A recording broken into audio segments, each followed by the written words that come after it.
দুপুরের খাবার সময় পার হয়ে গেছে। তো সময় কি আপনার জন্য বসে থাকবে? দুপুর গড়িয়ে এখন বিকেল, দুপুরে খাবার কখন খায় মানুষ? সর্বনাশ! এই তুমি আমার জাগায় দেবে না? হ্যাঁ, যাও যাও, তুমি খাবার ব্যবস্থা করো, আমি গোসলটা সারি আসি। সর্বনাশ! কত বড় একখান তরমুজ আপনি একাই খেলেন, পেটে ভাত আর তো জায়গা আছে?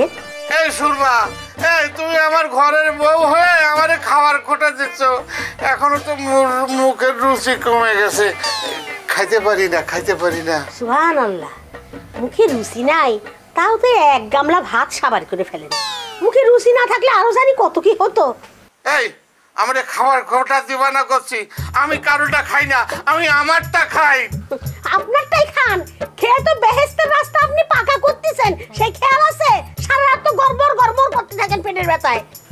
এই এইসব নিয়ে চিন্তা করো না, কাল একবার ডাক্তারের কাছে যাব, আমি গোসল সারে আসি, তুমি খাওয়া রেডি করো, আমার গোসল সারতে বেশি দেরি হবে না।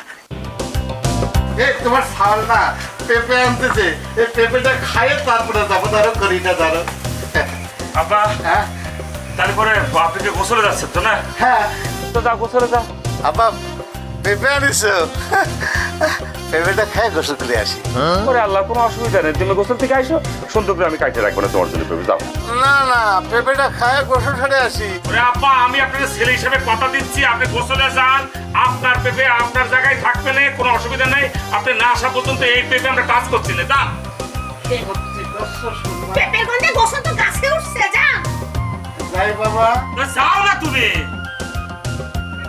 দেখো কিরাম শুরু করেছে, দেখে যাই।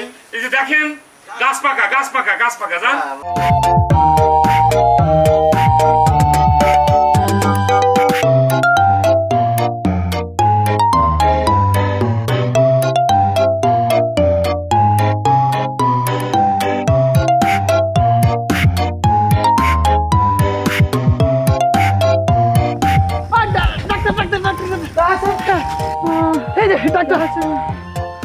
দেখে খুব ভালো হয়েছে, চেম্বারে যাচ্ছিলাম। আচ্ছা আচ্ছা আচ্ছা, তাহলে শরীর খুব খারাপ, শরীর একটু দুর্বল পাচ্ছে না, দুর্বল। আচ্ছা, ওর কি বমি ভাব আসছে? যে না। আচ্ছা না, আচ্ছা খিদে লাগে, খিদে লাগে, রুচি আছে? রুচি একদম রুচি নেই, কিচ্ছু খাতে দেয়, ভাতের উপরে রুচি উঠেই গেছে একদম। এই তুই কথা করছিস কিসের জন্য? তুই কথা করছিস কিসের জন্য?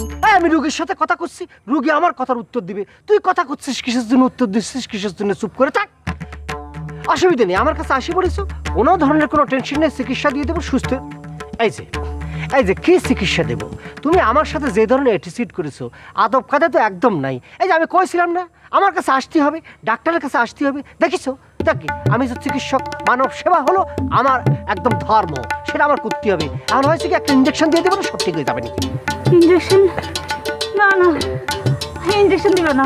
না না, ইঞ্জেকশন দেওয়ার দরকার নেই, ইঞ্জেকশন খুব ভয় পাই। এই কাশেম, তুই ইঞ্জেকশনে কি বুঝিস? ইঞ্জেকশন দেওয়ার দরকার নেই, বেশি বুঝিস না। কত সাধনা করে ইঞ্জেকশন আবিষ্কার করেছে জানিস? যুগ যুগ সাধনা করে, গবেষণা করে বিজ্ঞানীরা ইঞ্জেকশন আবিষ্কার করেছে।